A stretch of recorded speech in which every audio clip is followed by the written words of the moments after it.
Hi, I'm Lori Campbell, welcoming you to another great episode of Education, a Higher Calling, where we delve into the lives of scholars, professors, students, working professionals, and even those who want to get a higher education but don't know how. By committing to finishing their degrees and focusing on their goals, these individuals excelled in their fields.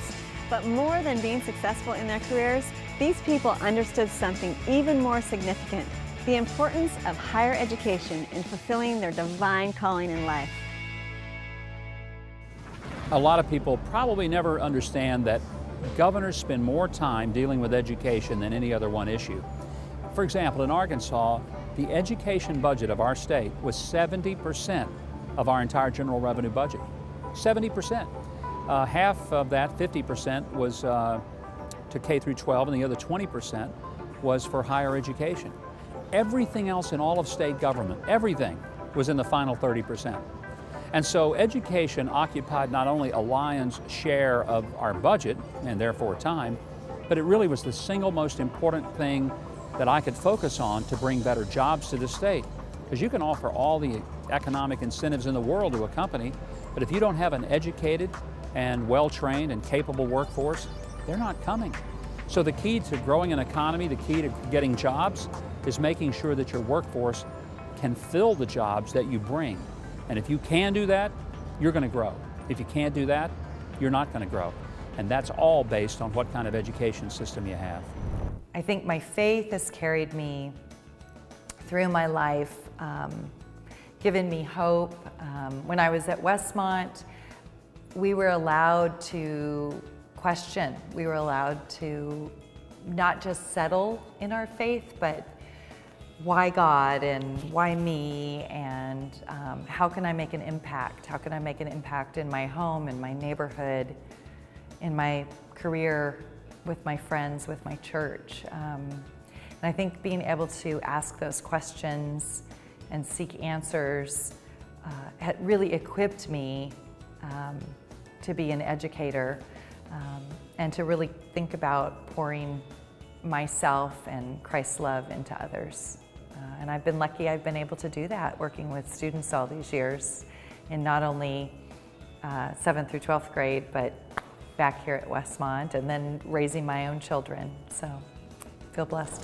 A study conducted by James Catterall and Lynn Waldorf found that high poverty schools in Chicago that participated in the Chicago Arts Partnerships in Education made huge strides in closing the gap in academic achievement between high and low income students.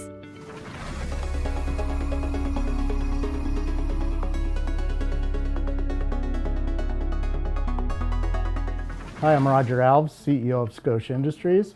I was born in New Bedford, Massachusetts, 1950. It was a Portuguese community, so I went to raised a Catholic, went to Catholic school.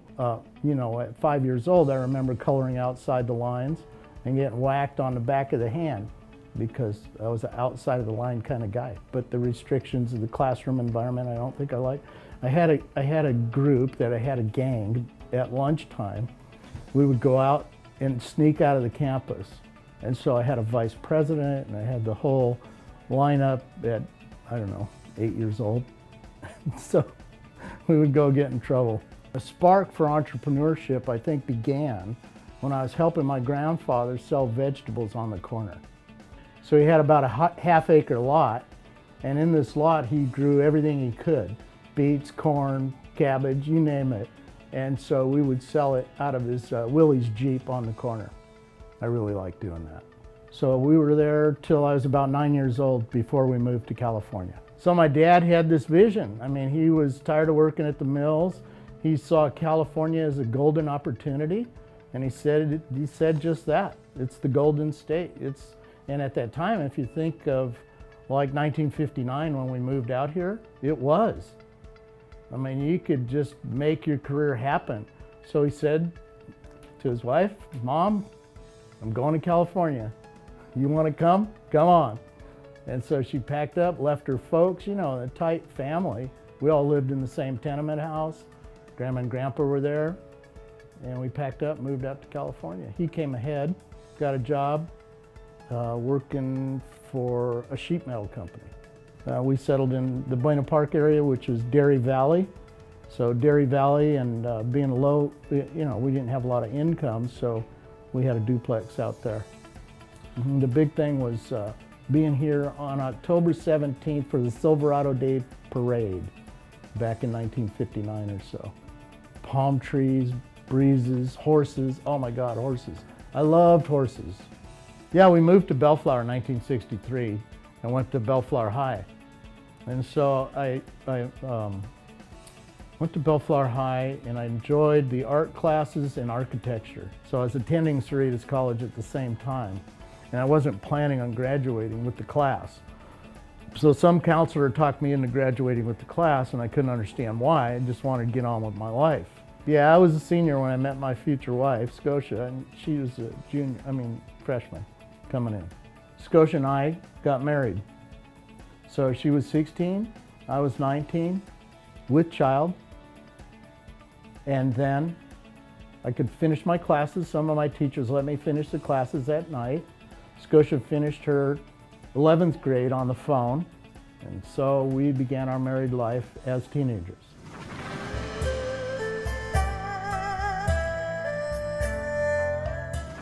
Hi, I'm Richard Martinez, and I'm at Azusa Pacific University. And I would not be here without my education. When you work hard, the old adage is cream rises. And maybe I had a history degree, and we look at that as marketability. With mentors and people that walk you through life, which is so necessary, doors open to you. If you're personable, you do well with people, regardless of the degree you possess, you have the ability to make a difference in any profession.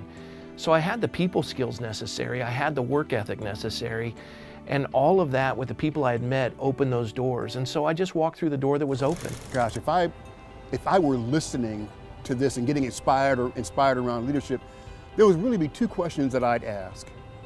Those two questions will be what and why. So let me answer those questions for you.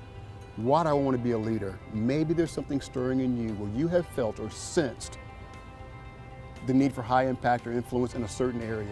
You've seen a void where if you were involved, you can bring some positive change to that, right? You've seen an opportunity that someone hasn't seized. You know, God has placed you on this earth for a reason, right? Wherever Jesus showed up, something changed. Wherever Jesus showed up, there was impact. And we bear his image. And then the what then is what a program like our Leadership Masters could help you discover. What is leadership? What does it mean to you? How does it manifest in your life? So I'd start with the why. That's going to get you excited. And then what's going to propel you and give you the persistence and the courage to engage. Sometimes I think the church looks at themselves as kind of like a restaurant where there's this chef that's a really well-trained chef that is cooking wonderful meals every Sunday, and people come and it's like a single setting and there's this elaborate meal that's prepared by a professional chef. I really think the church is a little bit different than that. I think Jesus's idea for the church was that instead of it being a restaurant where people came and ate once a week, the church is actually a cooking school, where instead of getting a menu when you walk in, what you get is a knife. And the priest's or the pastor's responsibility is to actually help them to understand how to cook a meal. And then they go out, back home, back to their workplace or back to their neighborhood, and instead of coming to a single restaurant where one person is cooking, they actually create a little cafe of the kingdom of God in their neighborhood, at their cubicle, or in their workplace, where they're serving the living bread that Jesus has actually helped them to bake where they're at. It's not a single bakery that we're looking for. It's not one huge behemoth institution. It's little bitty beachheads of the kingdom that are all over our world, that are in every neighborhood, in every home, in every workplace, in every institution, in law, in medicine, in business, in economics. these people that have learned how to administer the kingdom, grace, peace, love, wisdom, truth, honesty. When we as disciples of Jesus Christ are able to take these realities into our world, and people can taste and see that the Lord is good, we get to articulate the gospel. And then people don't ask why it is that we follow this Jesus, because they know. They look at our lives and they say, not why do you follow this king, but how do I follow that king? Because we eat our cooking and it's good. So I know for all the moms out there like myself, we're busy. There's so much between taking your kids to activities and making sure they're doing their homework and just everything that goes into the daily lives of running a household. But if God is calling you to go back to school, listen to that, because He will be faithful.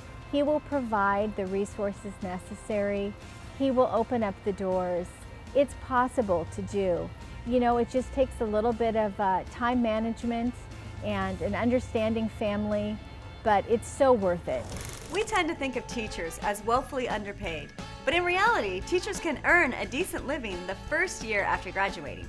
According to CareerCast.com, of the top 20 highest paying jobs straight out of college, a high school teacher ranked 11th.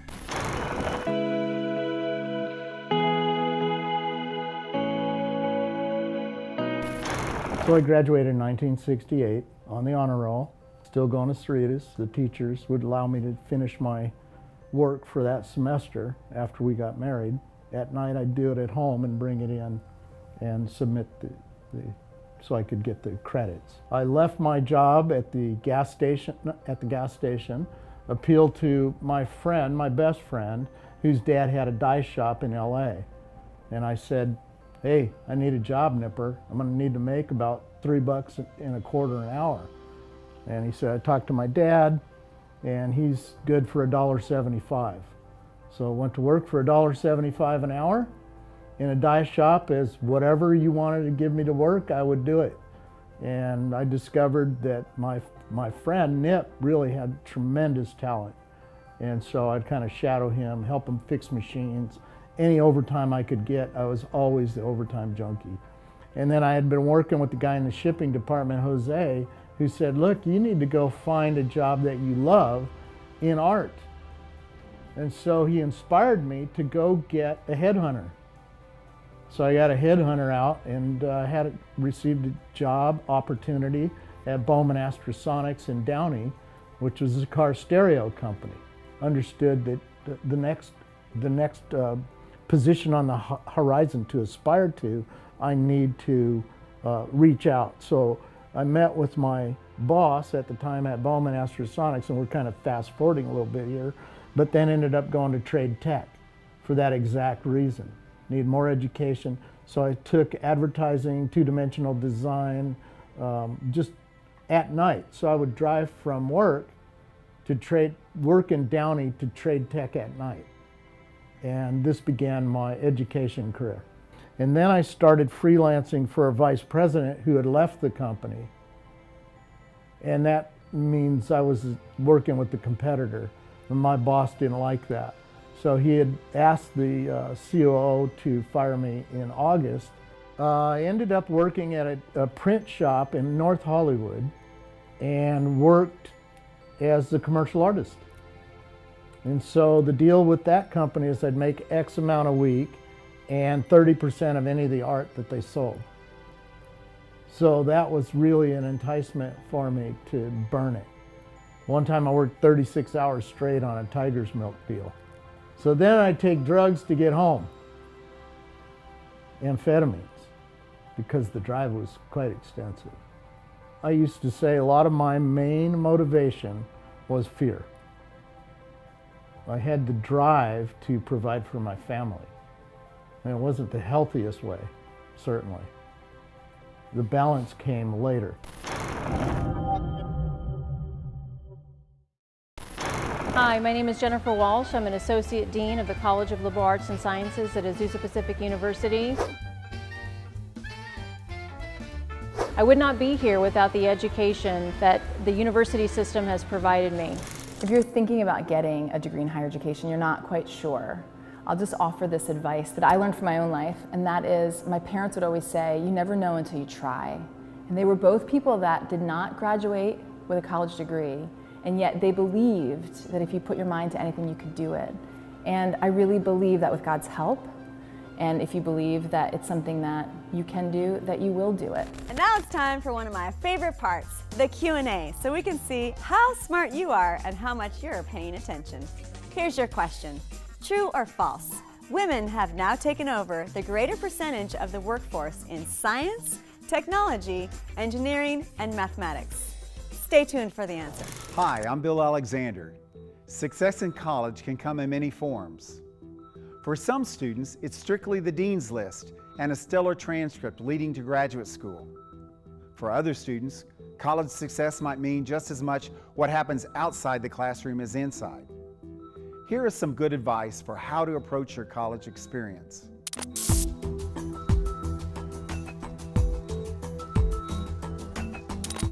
First of all, explore. Push yourself to be open to new ideas and new experiences. Take classes in a subject you never studied. Follow a passion that doesn't relate to your major. Join a club or an organization that mixes you up with people that are different from you. Second, be open to change. For example, you might want to become a doctor, and then through your courses in gross anatomy, discover that you have a love for marine biology. That is a part of the college experience.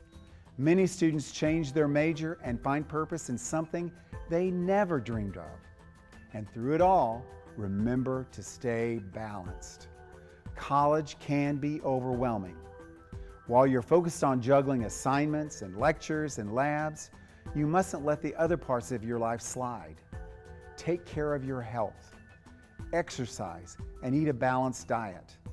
And most importantly, nurture relationships. Protect your downtime. Remember, success in college means becoming the whole person that God created you to be. You're much more than your degree. I'm Bill Alexander, and I hope that the Lord gave you some new insight from this how-to moment. Until next time, goodbye.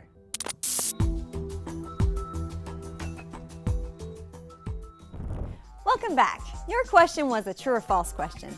True or false? Women have now taken over the greater percentage of the workforce in science, technology, engineering, and mathematics. If you guessed false, you were right. Although women have gained major ground in this area, they still barely fall short, with 48% of workers in all occupations across the board. Yeah, I think mentorship is probably played the largest role in my life because of the fact that you got to see quality men be around, and you get to see them on a daily basis. You know what I mean? Make mistakes, but how to fight through making mistakes. You know what I mean? Like, nobody gives you a handbook when you're a young child on how to deal with situations, how to deal with people, how to deal with losing, how to deal with winning. You don't have that. You just out here living and trying to figure it out on the fly. But to have representations, people who actually on a day-to-day basis win, they lose, they you know what I mean? They go through real life circumstances, but how they deal with that, that's the most important thing. One of the main things that I picked up in mentorship is consistency. You have to be consistent. Anytime you go with the highs and lows, it's liable to turn out anyway. But if you're always consistent, whether it's good or bad, you just stay consistent, everything will find its way to work itself out. According to an article in CBS Money Watch, the majors with the best pay include engineering, economics, and physics.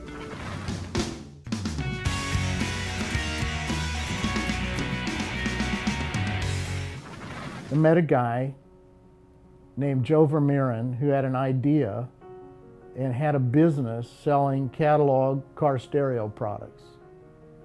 And so because of Tony Gable, who was the vice president I freelanced for, he got a hold of me and we started a company. And I became a partner in a company for 20% of it called Dynamite Sound. So we were selling car stereo on Studio City on Ventura Boulevard at the time. And during the course of that time, we were buying these kits to fit the stereo in the dashboard from a Brooklyn company called Metro. And one day he sat down and he goes, "Why don't we make this stuff?" And I said, "Why not?" And so my product development juices were there, and I was saying, well, you know what, you need a kit and a stereo to do an installation. Why don't we call it ampersand? And he said, you know, that's good, I could do that. So the difference between that company and the one we started at Scotia was each car had a steel metal plate that we were buying from a company out of Brooklyn. And so then we started duplicating our own in metal.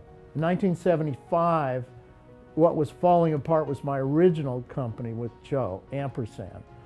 That's after that we had to make the settlement with the creditors, restructure the company, brought in the 2 new partners to resurrect it. By 1979, they had absconded the stock option, and that's when we made the decision to create Scotia. So the Japanese would call me from time to time while I was at Ampersand. They would ask me about the cars. They'd send me these stereos and say, tell me if this is going to fit the cars on the market. I already had a plan. We already knew what Scotia was going to do. By the time we left, I had arranged to consult with all these companies so it would keep the lights on.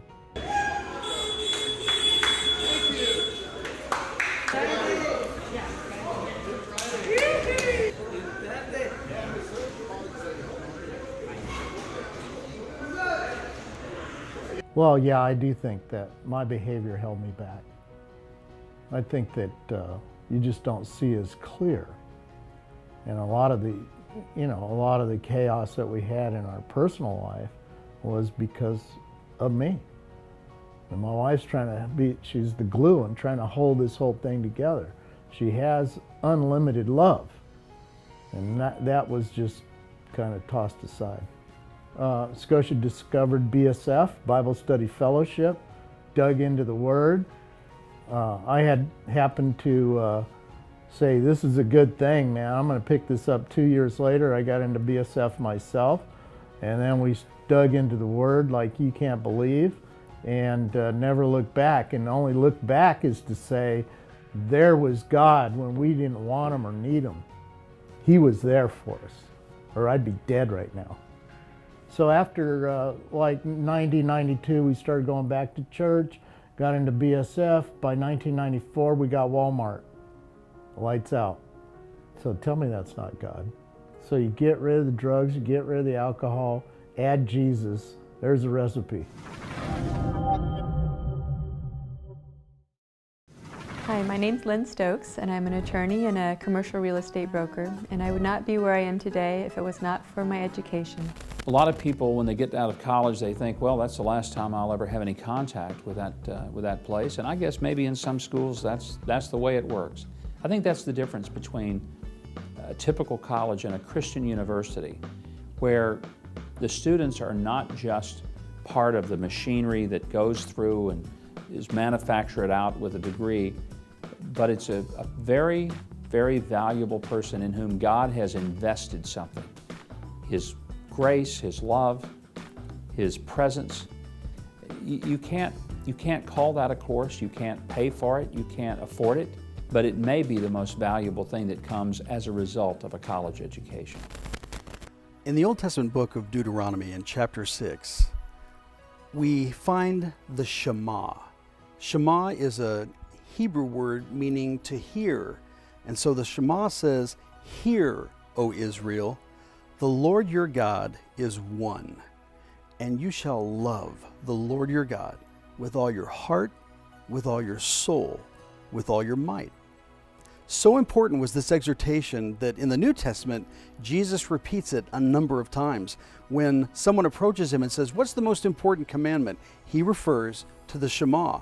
And He even rephrases it a bit to, you will love the Lord your God with all your heart, with all your soul, and with all your mind, and with all your strength.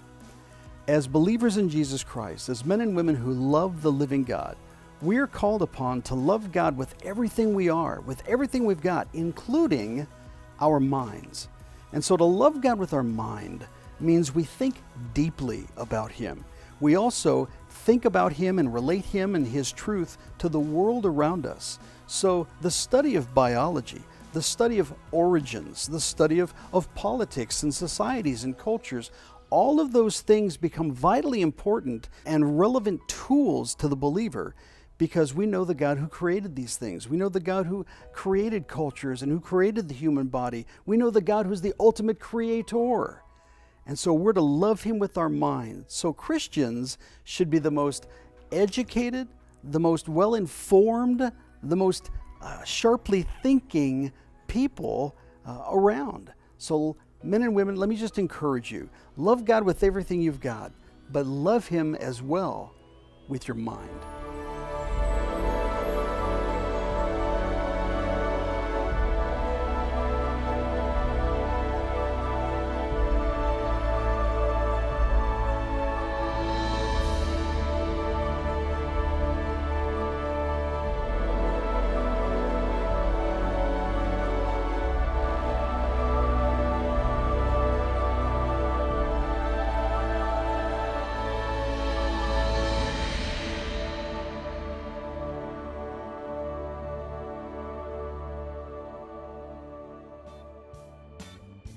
Thank you for joining us today. I hope these stories have inspired you to believe that God can change your life and to know that education really is a higher calling. Hi, I'm Roger Alves, CEO of Scotia Industries, and thank you for watching Education, a Higher Calling.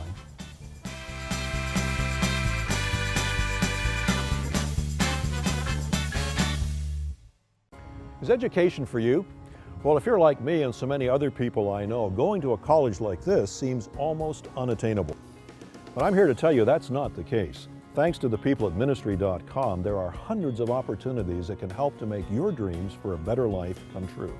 It's all about taking that first step. Join us on ministry.com where we can show you all the amazing tools that can make your education a reality. Ministry.com is here and easily accessible. What do you have to lose except for the opportunity to improve your life for the better? Check out ministry.com now. Hi, I'm Lindsay Clifford, editor of Just Jesus. As a young believer, I really wanted to learn how to grow close to God. A good friend shared invaluable wisdom. If you really want to grow, read the words of Jesus. On behalf of ministry.com, I want to thank you for watching Education, a Higher Calling. I also want to thank Trinity Broadcasting Network for the opportunity to bring this program to our partners. To support continued airing of this program, please send your loved gift or pledge of $20 or more to Trinity Broadcasting Network, P.O. Box A, Santa Ana, California, 92711. As a thank you, TBN will send you a copy of Just Jesus.